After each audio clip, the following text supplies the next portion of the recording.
নমস্কাৰ আপোনালোক সকলোলে পঞ্চায়ত আপডেট চেনেললৈ আকৌ এবাৰ স্বাগতম জনালোঁ। তো আমাৰ মাজত আজি বিশেষ ব্যক্তি উপস্থিত আছে মিষ্টাৰ খেম বাহাদুৰ চেত্ৰী। তেওঁ পেছাগতভাৱে এতিয়া বৰ্তমান শিক্ষকতা কৰি আছে, শিক্ষক আমাৰ RD ছিনিয়ৰ ছেকেণ্ডেৰী মহাবিদ্যালয়, আৰু তেওঁ লগতে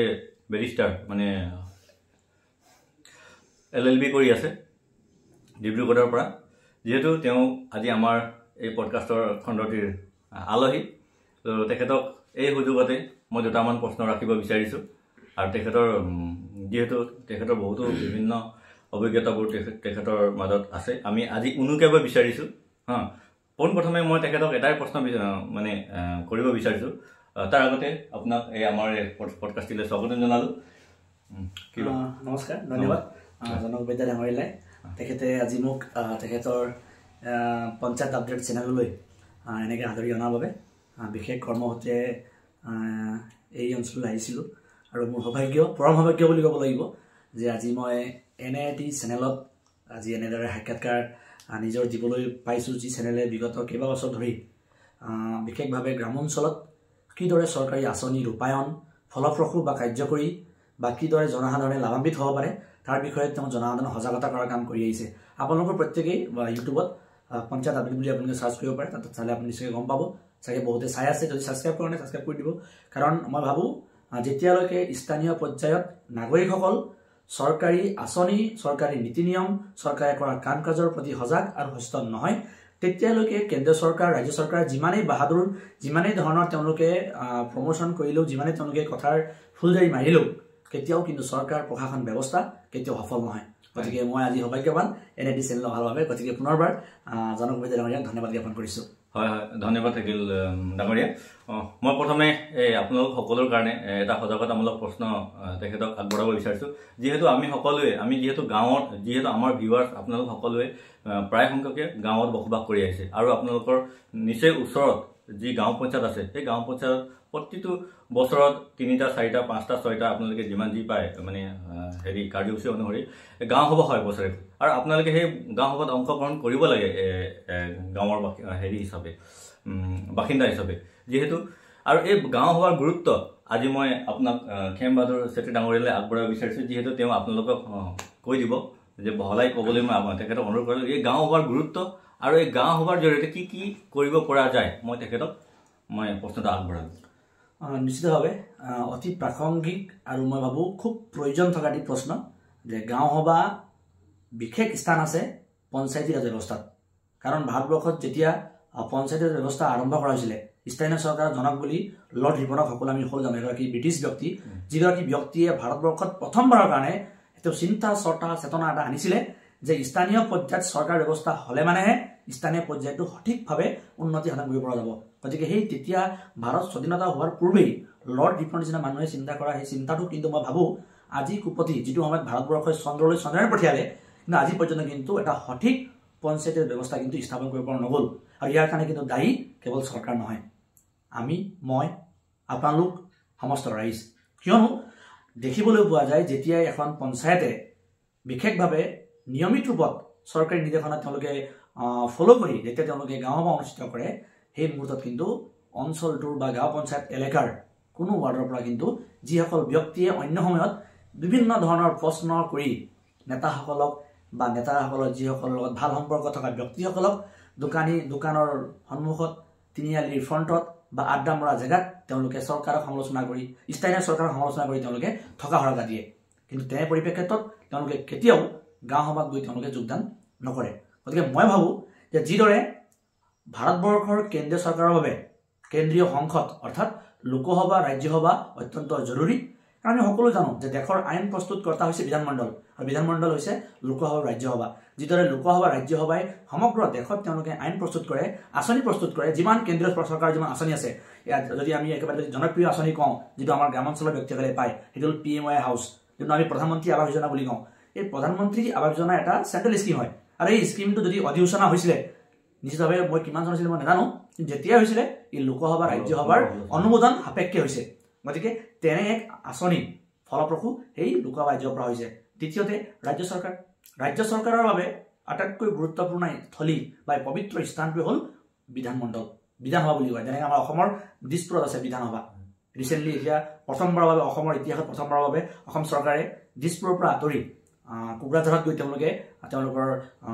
আইনী প্ৰক্ৰিয়া বা আইন প্ৰস্তুত কৰা যি প্ৰক্ৰিয়া এটা বিশেষ অধিৱেশন তেওঁলোকে আয়োজন কৰিছিলে আৰু আপোনালোকক ভাল খবৰটো দি দিওঁ যে অতি সোনকালে ইতিমধ্যে আমাৰ অসমৰ মুখ্যমন্ত্ৰী ডক্টৰ শৰ্মা ডাঙৰীয়াই ঘোষণা কৰিছে যে অতি সোনকালে ডিব্ৰুগড় জিলাটো দ্বিতীয়টো অসমৰ বিধানসভা হ'বলৈ গৈ আছে মই ভাবোঁ গতিকে এই এটা নিশ্চিতভাৱে খুব আনন্দৰ বতৰা যি কি নহওক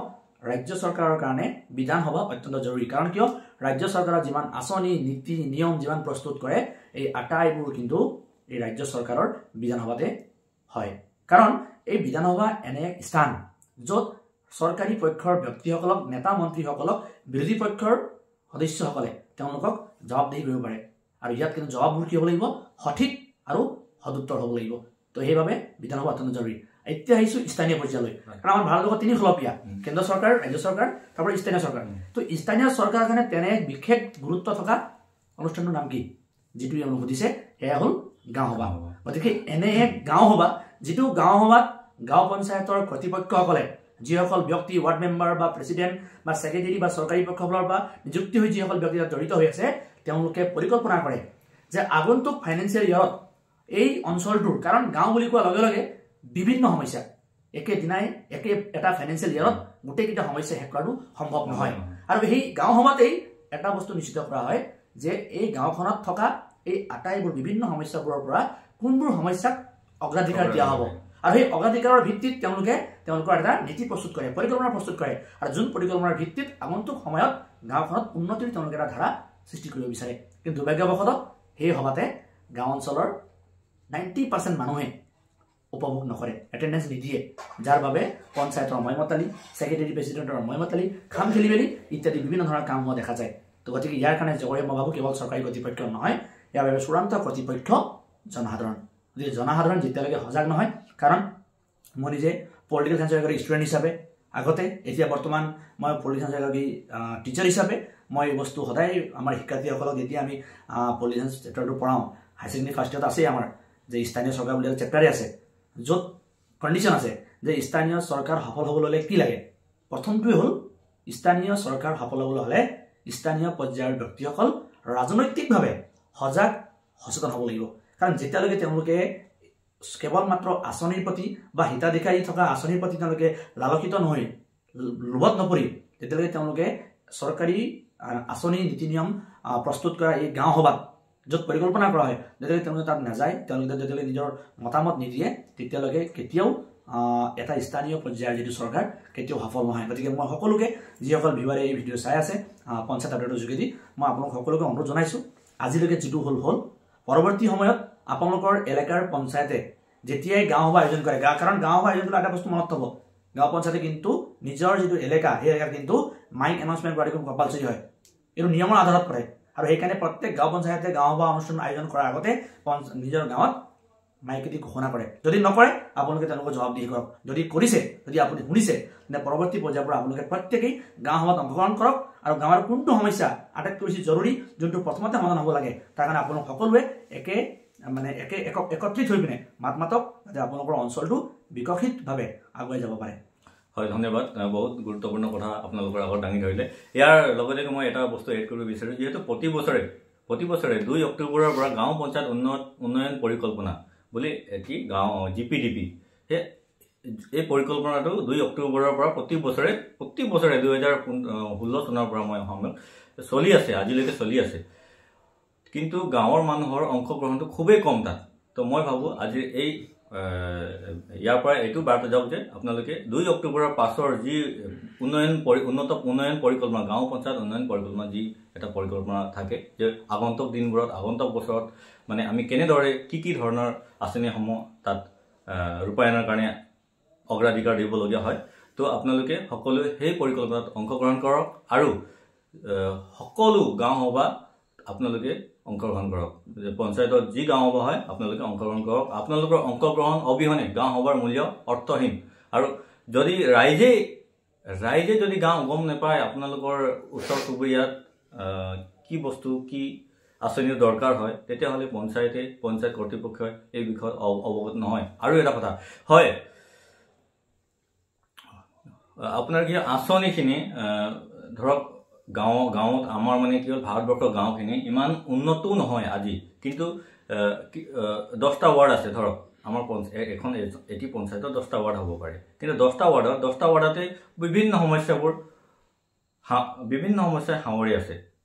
সেই তেনে ক্ষেত্ৰত কোনটো সমস্যাৰ অগ্ৰাধিকাৰ দিব এই কথাটো গাঁও সভাত আপোনালোকে জনাব লাগিব। তেতিয়া সেই গাঁও সভাত যদি অগ্ৰাধিকাৰ পায় তেতিয়াহ'লে সেই আঁচনিখিনি প্ৰথমত ৰূপায়ণ হ'ব, আৰু অগ্ৰাধিকাৰ 1, 2, 3 সেনেকৈ থাকে। এইটো গাঁও সভাত আপোনালোকে অংশগ্ৰহণ কৰক, আপোনালোকে গম পাই যাব গোটেই বিধানভাৱে। তো আজি এইখিনিতে এটা কথা বস্তু মনত পৰিলে, যিহেতু স্থানীয় চৰকাৰৰ সফল হ'বলৈ হ'লে বা কাৰ্যক্ষম বা ইয়াত থকা আঁচনিবোৰ যদি সফল অৰ্থত ৰূপায়ণ হ'বলৈ হ'লে এটা বস্তু প্ৰয়োজন, যিটো আমি ইতিমধ্যে ক'লোঁ যে জনসাধাৰণৰ পাৰ্টিচিপেশ্যন, জনসাধাৰণৰ অংশগ্ৰহণ অত্যন্ত প্ৰয়োজনীয়। কাৰণ আপোনালোক সকলোৱে মনত থ'ব, ডেমক্ৰেচি যোনটো গণতন্ত্ৰ, যোনটো যাক কোৱা হয় ভাৰতবৰ্ষ পৃথিৱীৰ ভিতৰতে আটাইতকৈ ডাঙৰ গণতান্ত্ৰিক এখন ৰাষ্ট্ৰ, largest democracy of the world. তো এনে বৃহৎ গণতান্ত্ৰিক ৰাষ্ট্ৰ এখনত গণতন্ত্ৰৰ যিটো সংজ্ঞা, ডেমক্ৰেচিৰ যিটো ডেফিনেশ্যন, সেইটোৱে হ'ল of the people, by the people, for the people. তাৰমানে যাক কোৱা হয় গণতন্ত্ৰত জনসাধাৰণে সৰ্বসৰ্বা। তো যেতিয়ালৈকে জনসাধাৰণে কেৱল মাত্ৰ ভোট দিয়েই নিজৰ দায়িত্ব শেষ বুলি ভাবি লয়, কেৱল মাত্ৰ নেতা বাছনি কৰিয়েই তেওঁলোকৰ দায়িত্ব শেষ বুলি যেতিয়ালৈকে ভাবি লয়, তেতিয়ালৈকে গাঁওখনত বা এটা অঞ্চলত কেতিয়াও উন্নতি সম্ভৱ হ'বই নোৱাৰে। কাৰণ এইটোক আমি ভাবি থকাটো এক কাল্পনিক কথা হ'ব। গতিকে মই ভাবোঁ জনসাধাৰণৰ সক্ৰিয় অংশগ্ৰহণে, তেওঁলোকৰ ৰাজনৈতিক সজাগ আৰু সচেতনতাৰে, আৰু লগে লগে তেওঁলোকৰ মাজত শিক্ষাৰ প্ৰসাৰ যিটো যেতিয়ালৈকে বিয়পাই নিদিয়ে তেতিয়ালৈকে স্থানীয় চৰকাৰ সফল নহয়। মই আশা কৰিম আপোনালোক প্ৰত্যেকেই এই বাৰ্তাটো আপোনালোকৰ সমাজৰ 10জন ব্যক্তিক আপোনালোকে শ্বেয়াৰ কৰিব, যাতে আগন্তুক দিনত অসমত থকা প্ৰত্যেকটো গ্ৰাম পঞ্চায়তৰ অধীনত আমাৰ ৰাইজসকল সজাগ হয় আৰু তেওঁলোকে পঞ্চায়তৰ কাৰ্যসূচীত তেওঁলোকে সক্ৰিয়ভাৱে সহযোগ কৰে। আৰু লাষ্টত এটা কথা ক'ম, যিহেতু 2025 বা 26 চনৰ ভিতৰতে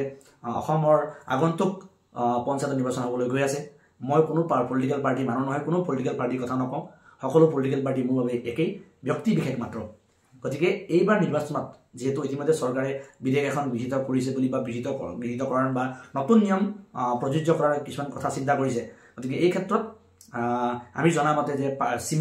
পাৰ্টি চিম্বল লেছ ইলেকশ্যন হ'বলৈ গৈ আছে, মানুহৰ নামত ইলেকশ্যন হ'ব। গতিকে এনে এক নিৰ্বাচনত আপোনালোকে গুৰুদায়িত্ব পালন কৰক। কেৱল মাত্ৰ আপোনাৰ ঘনিষ্ঠ হ'ল বুলি, কেৱল মাত্ৰ আপোনালোকৰ চুকৰ মানুহ হ'ল বুলিয়েই, কেৱল মাত্ৰ ব্যক্তিজন দেখিবলৈ ধুনীয়া হ'ল বুলিয়েই, কেৱল মাত্ৰ ব্যক্তিজনে আপোনাক কেইটামান স্বাৰ্থ দেখুৱাৰ বাবেই কেৱল মাত্ৰ ব্যক্তিজনক নিৰ্বাচিত নকৰিব। এনেগৰাকী ব্যক্তিক নিৰ্বাচিত কৰক যিজনে প্ৰকৃতাৰ্থত আপোনালোকৰ অঞ্চলটোক বিকাশৰ ধাৰাত আগুৱাই লৈ যাব পাৰে। গতিকে মই ভাবোঁ আপোনালোক প্ৰত্যেকেই আগন্তুক পঞ্চায়ত নিৰ্বাচনত যিটো ভোট হ'বলৈ গৈ আছে, এই নিৰ্বাচনত আপোনালোকে সজাগ আৰু সচেতনতাৰে অংশগ্ৰহণ কৰক আৰু গোটেই সমগ্ৰ পঞ্চায়ত ব্যৱস্থা, এই ব্যৱস্থাটো কাৰ্যকৰী কৰক আৰু সফল কৰক। নমস্কাৰ, ধন্যবাদ।